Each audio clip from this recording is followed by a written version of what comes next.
नमस्कार, आप देख रहे हैं डिस्कवरी ऑफ महाराष्ट्र न्यूज। मैं हूं मीसम काशानी। अब चुनावी शोर कम हो गया है, सभी की नजरें महाराष्ट्र पर टिकी हुई। आपको बता दें कि महाराष्ट्र और झारखंड दोनों राज्यों में चुनाव हुए थे। बात करते हैं महाराष्ट्र की। महाराष्ट्र विधानसभा की 288 सीटें और यहाँ कड़ा मुकाबला महायुति और महाविकास अघाड़ी के बीच है।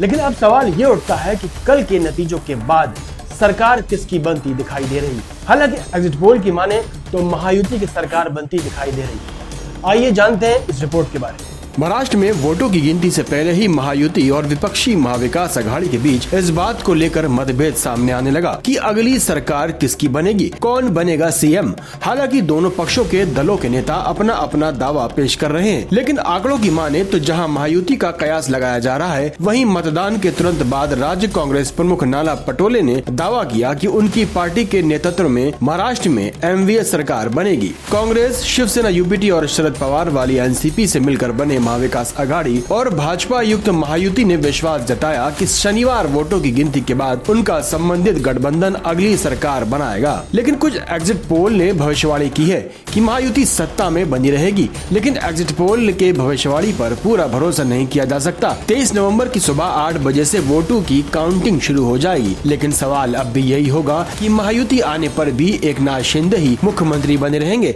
या फिर चुनाव की सुई का कांटा देवेंद्र फडणवीस की तरफ घूमता नजर आएगा। हालांकि भाजपा नेता प्रवीण दारेकर ने सीएम पद के लिए उप मुख्यमंत्री देवेंद्र फडणवीस की वकालत की। उन्होंने कहा, मुझे लगता है कि अगर भाजपा से कोई सीएम बन रहा है तो वो देवेंद्र फडणवीस होंगे। देखा जाए तो 30 वर्षों में पहली बार इस महाराष्ट्र विधानसभा चुनाव में मतदान प्रतिशत में रिकॉर्ड वृद्धि दर्ज की है। इस बार 65.1% मतदान हुआ, जो राज्य की राजनीति में बड़ा बदलाव ला सकता है। राजनीति के जानकारों का मानना है कि जब जब चुनाव में मतदान का प्रतिशत बढ़ता है, तब तब सत्ता परिवर्तन होता है। ऐसे में ये साफ संकेत है कि राज्य में महाविकास अघाड़ी की सत्ता आ रही है, लेकिन ये भी कह पाना मुश्किल है। अब किस्मत का फैसला कल होगा। देखते रहिए Discovery of Maharashtra news. Siraj Shaikh की रिपोर्ट।